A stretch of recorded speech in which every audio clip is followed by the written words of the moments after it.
Priidus mulle meeldib tema selline olek ja tema sisu. Ta on selline nutikas, hooliv, alati uurib, et kuidas mul läheb.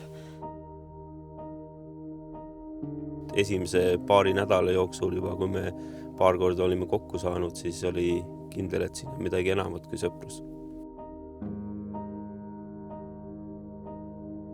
Ta kohe tundus selline sümpaatne, viisakas, temas nagu oli kohe selline särtsakas. Priit sõidutas mind üle Saaremaa näiteks Sõrve tippu. Pangale käisime hästi tihti ka mandril.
Priit ja Kaisa. Abielu on selline koos eluvorm, kus hoitakse ja kaitstakse teineteist. Kahest elust saab üks.